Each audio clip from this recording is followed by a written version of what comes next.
Okay, so let's talk about the fasting portion of this program.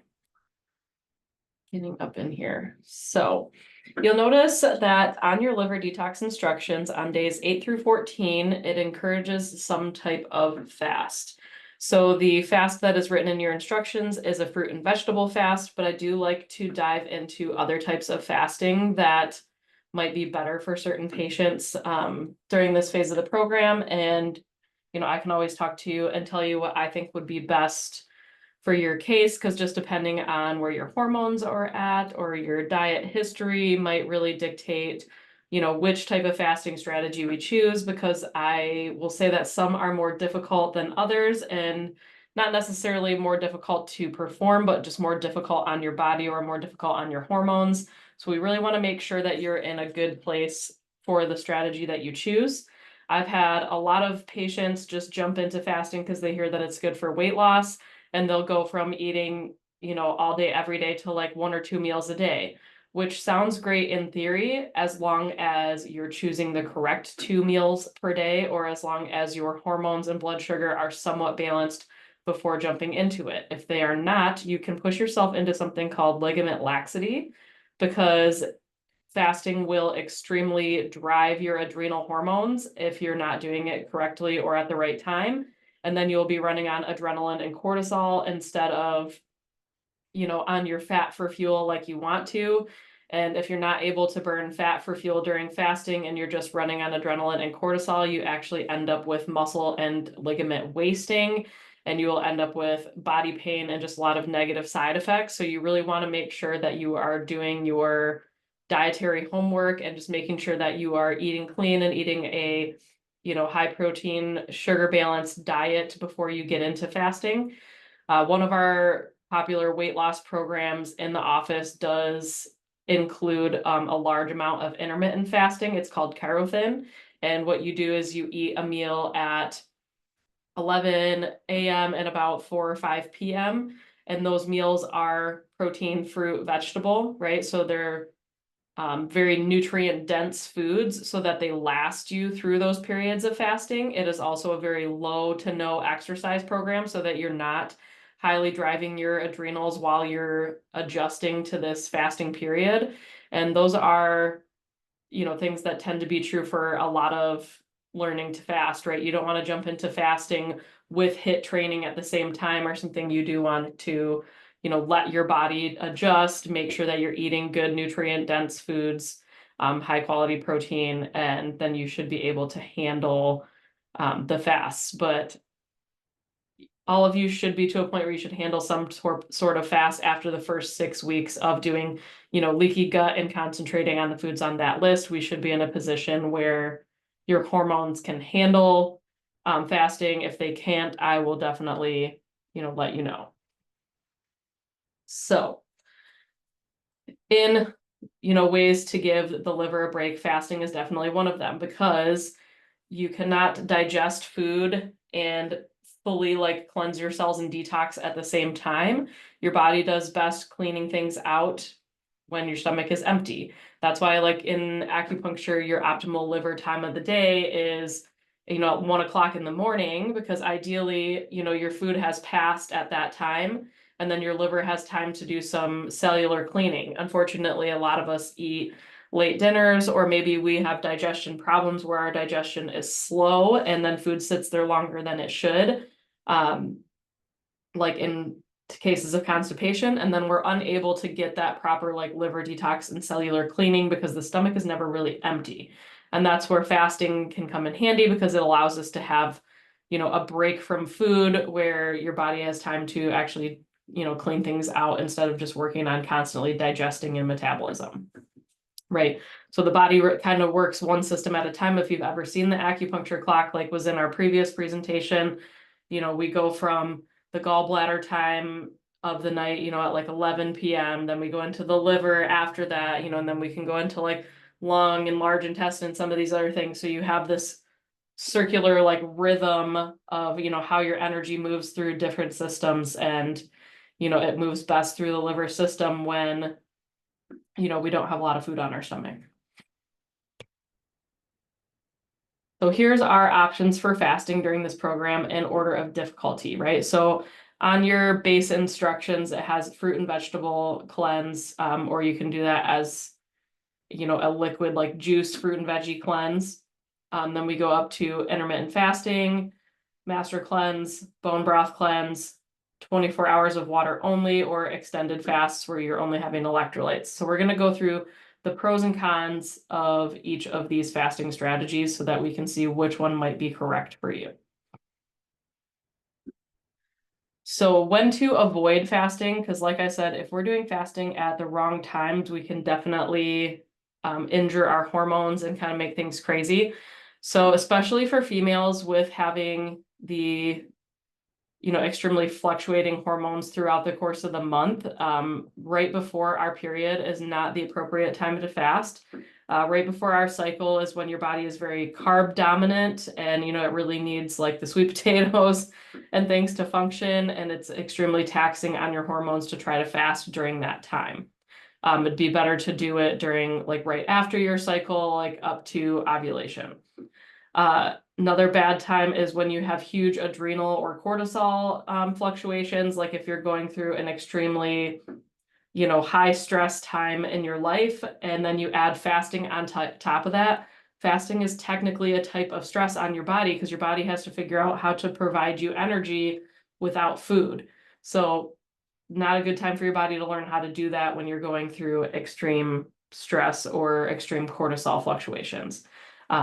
Another times would be when you're training for peak athletic activities, like if you're doing, 2-a-day workouts for football season, or, if you're really like in the end of training for like a marathon or something, might not be the best time to, void yourself of nutrients unless you're, taking like a rest week or a rest couple days where you're not, hitting peak training levels. Then it would allow your body to do some cellular cleaning and catch up, but probably not going to want to go for a 10-mile run and be fasting for 3 days at the same time.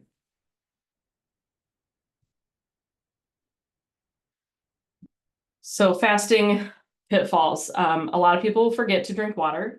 Just because you're fasting doesn't mean you cannot be hydrated, right? So the body can go, up to 21 days, I think we can survive without food. The same is not to be said for water. You can only go a couple days without water, right? Without just dying.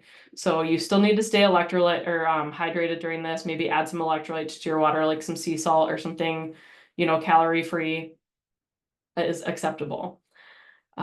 You can have sleep disturbances if your cortisol is being too overstimulated, right? So if you have insomnia, it's because your cortisol is too high, which means that you have, fasted too intensely, that it is really like spiking your stress hormones, meaning that maybe you've, done too much physical activity during your fast, or, maybe your hormones are just not at a proper time in their cycle to handle fasting. Third one is jumping in too fast. Like I said, if you go from eating like standard American diet to being like, oh, I'm just gonna have the OMAD diet, like the 1 meal a day thing, you're gonna freak out your cortisol levels, I guarantee you, and you're gonna have some repercussions of that in your ligament and your hormone health. The hormone crashes, like I said, more than once already. And then the last one would be not enough protein, because a lot of people will get into intermittent fasting, for example, where you're only eating in an 8-hour window a day, or they're trying to do that 1 meal a day type of program. And it's very difficult to, sustain your muscle in that. I encourage people to eat their lean body mass in protein, which for most people is over 100 grams of protein. Really hard to digest that in 1 meal. And some people have a hard time digesting that in 2 meals, especially if you're having enzyme deficiencies or like leaky gut, then you might need to be spreading your protein out more than 2 meals a day. So that's where it can be tricky. Obviously, if you're just doing, like a 1 to 3 day fast, then the protein thing is not as much of an issue, because obviously if you're doing a water only fast, you're not going to be drinking protein. But if you are doing, extended fasting techniques like intermittent fasting, we do need to find strategies to make sure we're hitting enough protein.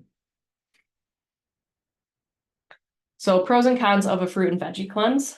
The pro is it's not really fasting. It's definitely like cleansing because we're hitting the body with like a super amount of antioxidants and a lot of really great nutrients.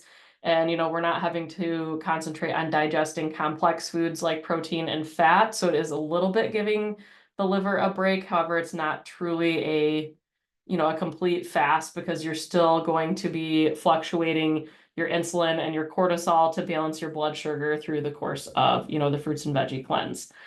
But it can be nice that you don't get as much of like a sugar withdrawal or have as much of the, food withdrawal type of symptoms when you're having like the fruit and veggie cleanses.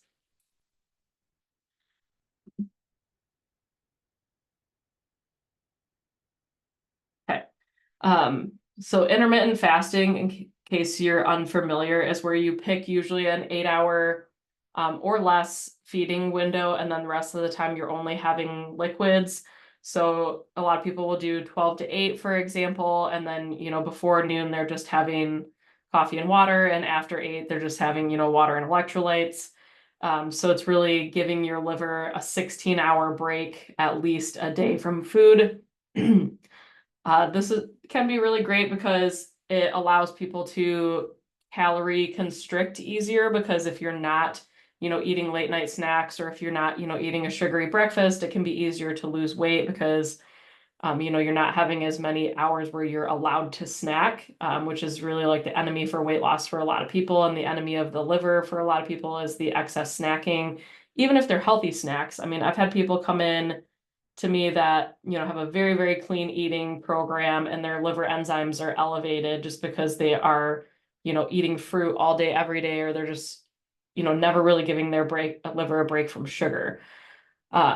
I'll say, yeah, that one of the cons to intermittent fasting, like I said earlier, is being able to eat enough protein in that amount of time, because sometimes if you're only eating 2 meals, it can be difficult to eat enough protein.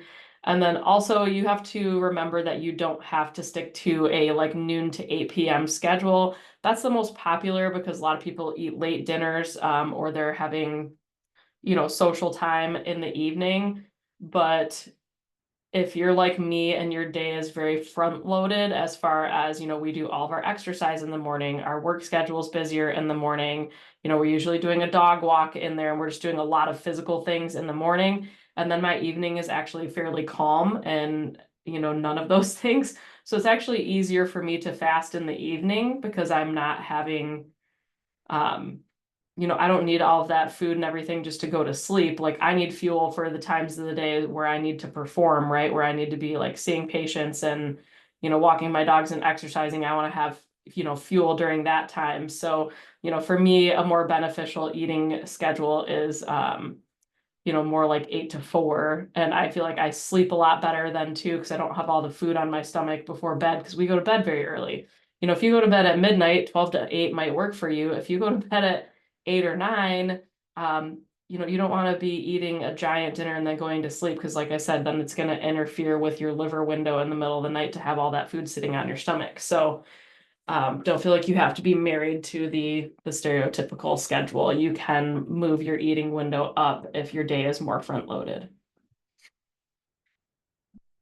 All right, so the next level up is going to be the master cleanse. So the master cleanse is something you can do for 3 or more days where you drink a lovely concoction of the things you see in this photo. It's kind of like drinking healthy lemonade for a couple days. So again, the nice thing about this is you do have, that little bit of glucose to kind of keep your body going without getting like the sugar crashes or the sugar headaches. Um, like the extra like lemon and teas and cayenne pepper are good like liver boosters as well. And, I think if you do want to do a 3 to 10 day food free kind of program, like this is definitely a lot easier on your cortisol and a lot easier on your stress hormones than just doing a water only cleanse. So if you do want to do a fast, but you feel like, your blood work says your cortisol is maybe not 100%, this might be an appropriate program for you just to have that little bit of glucose to kind of help your body out as you go through the extended, no food thing. But this is a great one for, gut healing and just, allowing the gut to have a break from food as well if you have, leaky gut problems that are still not going away.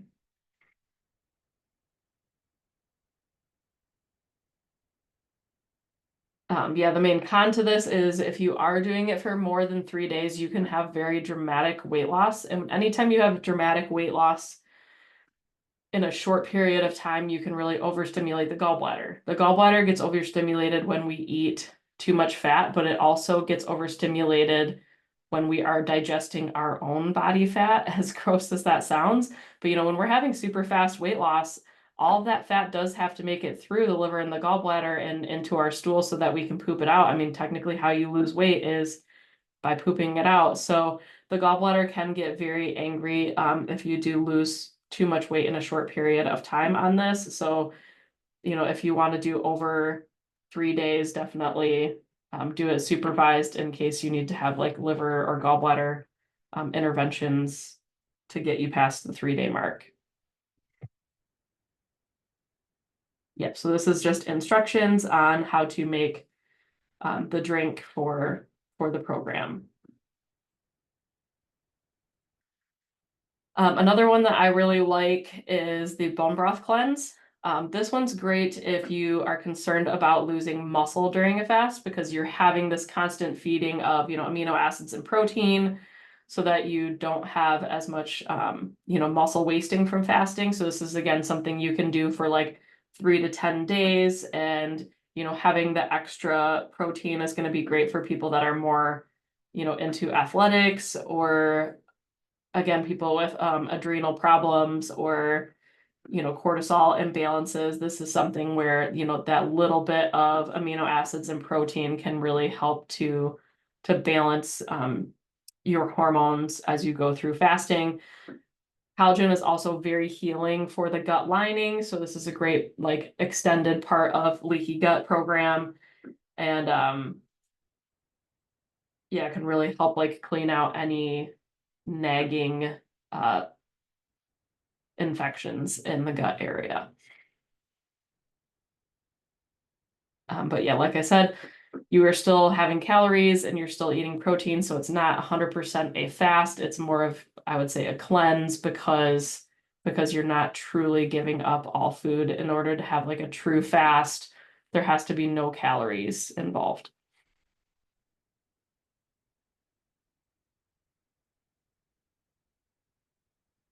So this is something where you can either get the powdered bone broths or you can get the liquid ones. I like the Epic brand. They have a lot of different really awesome brands of bone broth these days just at the grocery stores, but you just want to make sure that your ingredients are, just bone broth and herbs and not, a lot of excess sugar or added flavorings where there's like sucralose or a lot of, fake sugars because we don't want to be having fake sugars when we're trying to give the liver a break from toxins. That's why the bone broth pictured here is called pure because it is an unflavored bone broth. All right, so water only fasts is where we get into like the most difficult level because like I said, it is only water. The absolute pro to this is a lot of us are addicted to food. So we've never actually taken a break from eating.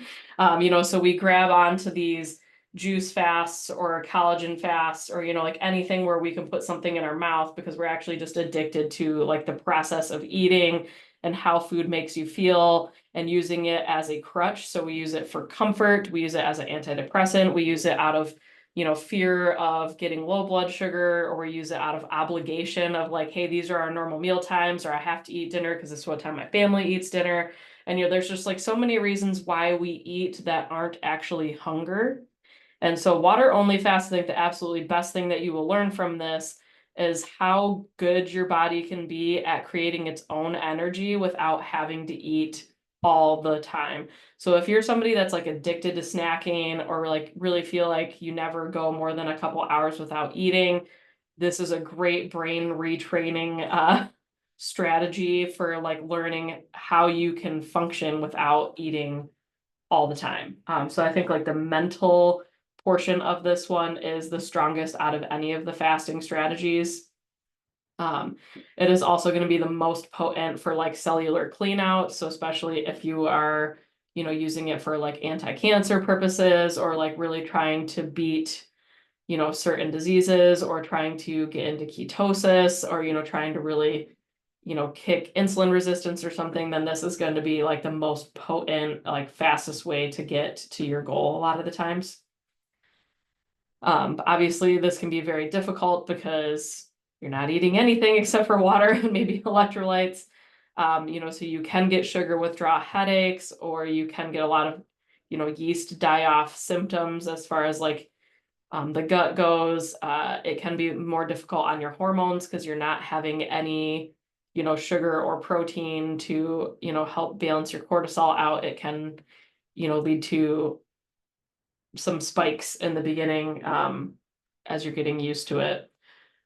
But I find like the easiest way to start on a 24-hour fast is to actually go noon to noon, because then, you can eat a decent breakfast and then, after that meal, just say, okay, well, now I'm not eating till breakfast the next day. So that gives you a true 12-hour or 24-hour fast. What a lot of people do is they'll like go to bed, not eat the whole next day, and then go to bed again. That's actually longer than 24 hours. So it's more difficult. So if you can do that, awesome. But if you're really looking for, more of a beginner strategy to go into it, I would do like the noon to noon type of strategy, because it will feel less strenuous when you're just starting out. And then, yeah, so the 24 hours where most people are going to start on the water only fast. When we're doing different, cancer therapies, there will be extended ones where, you can go longer than 3 days. 3 days is like the ultimate goal as far as cellular cleansing goes, because you're going to get almost all the benefits of cellular cleansing in that 3-day window. So yeah, the only time I would really go beyond that is if we have like very, very extreme small intestine bacterial overgrowth that just won't go away, or if we are working on, anti-cancer strategies. So a few other additional liver strategies that we haven't covered yet that can be helpful during this program, or just, for longevity. One is going to be coffee enemas. So coffee enemas, the number one reason that I recommend it to patients is actually to retrain the bowels after like very, very chronic constipation, because it can actually help to retrain the muscles of your bowels to be able to have normal poops. Because a lot of times the reason that the liver gets overloaded and toxic in the first place is because of chronic constipation, because if we're not getting rid of toxins out of our bowels, they can get reabsorbed into the bloodstream and then sent right back up to the liver. So bowel regularity is huge for the liver. So if you are chronically constipated or have been for many years, coffee enemas are a really great way to A, get stuff out of you, and then B, retrain your bowel muscles for more normal peristalsis in the future.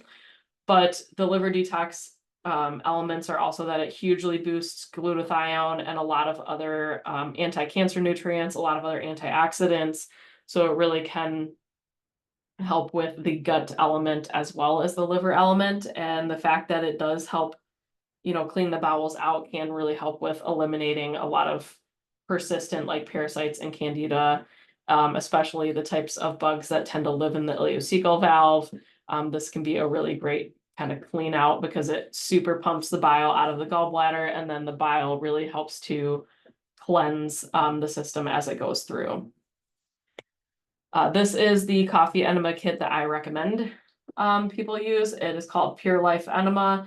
It is from the Gerson Cancer Therapy. It is, that tiny little red tube there, smaller than my pinky, is what you end up inserting.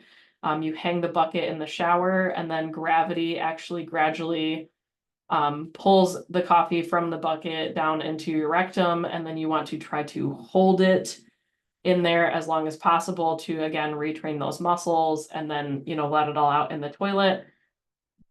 The little blue enema book that comes with this gives really great instructions on proper enema techniques. And then this company also makes their own like mold-free organic coffee to make sure that you're not, putting grocery store coffee that's full of more mold spores up your rear end when we're trying to get rid of a lot of these mold, leaky gut type issues.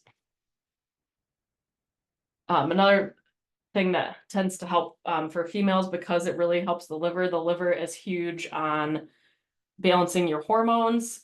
So you can notice that you have different, menstrual cramping. You should have less menstrual cramping. You should have clearer skin, stronger pelvic floor muscles. Because yeah, really, like I said, if we can get stuff out of the bowels and we're not reabsorbing it, our body's less toxic, liver's happier, and then we can balance our hormones more efficiently. All right, the last thing we need to talk about is long-term alcohol strategies, because alcohol is always going to affect our liver, and with popular media, it's easy to be like, oh well, 1 drink a night or 3 drinks a night is fine. Like, it's not alcoholism, so it's not affecting me. And it's like, even if you're just having a couple drinks a week, it is still affecting your liver. Even just like 1 night of drinking wine, it takes your body about 4 days to stabilize your blood sugar from that. So even very moderate drinking, affects your liver. So having times where, either you're taking a break from drinking or you're significantly reducing your drinking habits is beneficial for long-term liver strategies. I mean, alcohol is heavily linked to every single type of cancer that is out there, just because it is a toxin. As much as we like to pretend like there's a bunch of benefits from it, it's really mostly just toxic to our liver. So this picture is of an app that you can get. It's called the Reframe app. It's something that can be beneficial for learning the benefits of your body of when you don't drink or when you drink less. It's something that, we have used in our household. And I mean, my husband hasn't drank in almost a year now after utilizing this and really like changing his mindset around drinking. And it's not that we're like anti-alcohol. I mean, our families are partiers, and, we definitely have been in the past as well, but there's always times where it's good to take a break and yeah, reframe your brain and, make sure that it's not becoming an addiction or it's not negatively affecting your body. So like I said, there's not really like a safe amount of alcohol, because all of it is toxic and all of it is going to negatively affect your liver. So you really have to play the pros and cons game of like, when it's beneficial for your brain, like what makes you like really, really happy, and kind of make sure that, you're not craving it because you're nutrient depleted, or you're not craving it because your neurotransmitters aren't working. Maybe you want to have a glass of champagne at a wedding, like that's cool.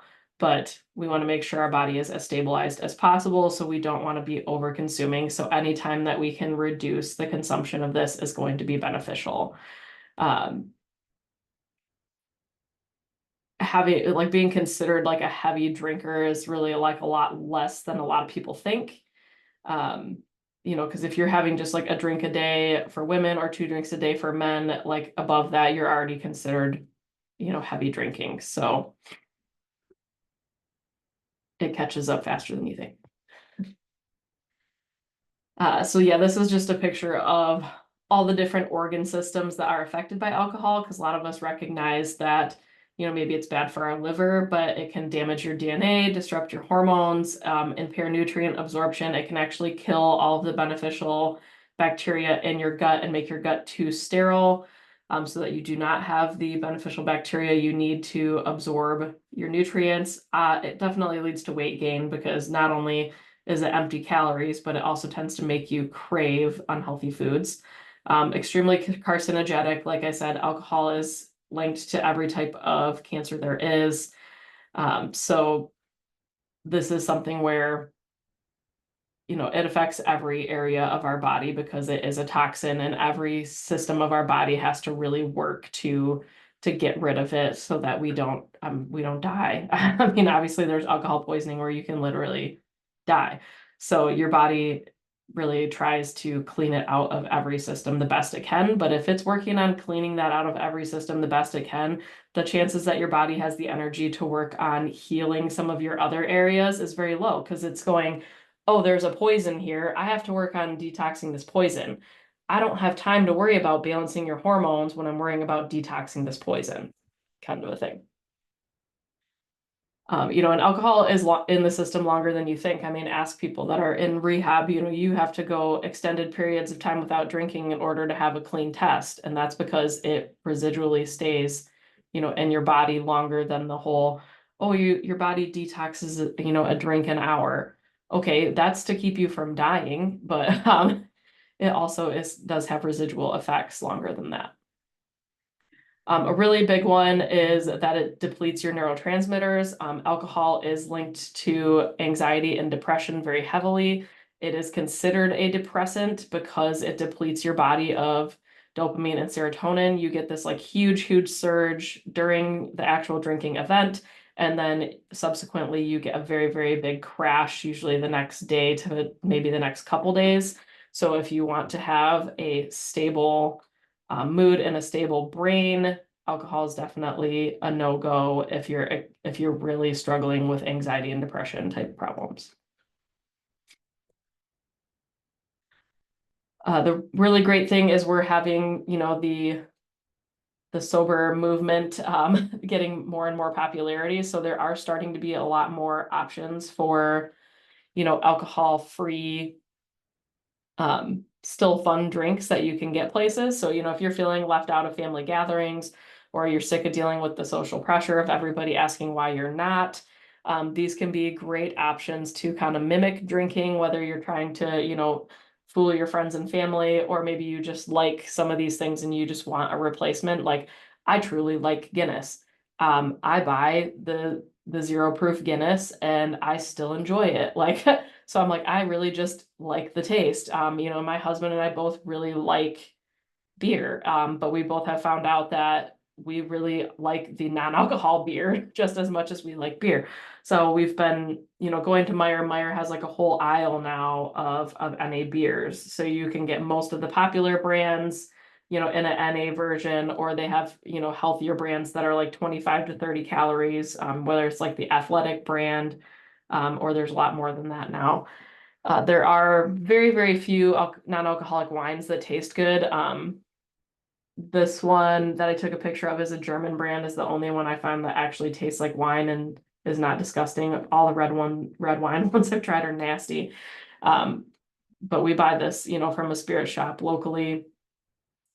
Any of the hop waters are great. They have that at most stores these days. You can make mocktails with a lot of the electrolyte powders like we have on here, or with kombucha.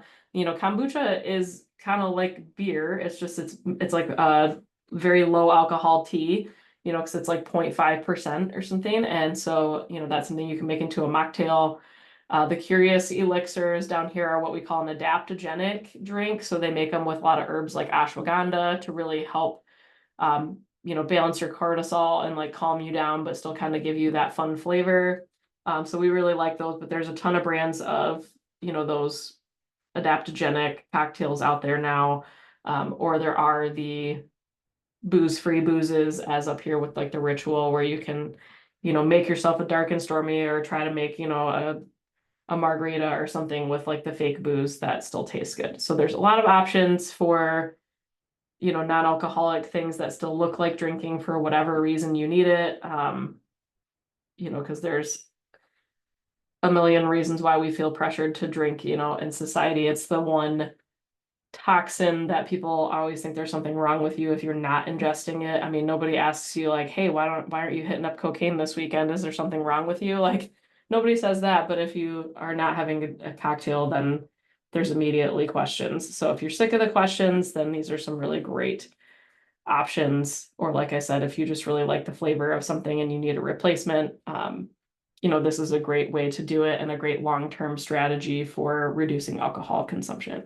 So I hope that that is beneficial for you guys for other strategies for liver detox.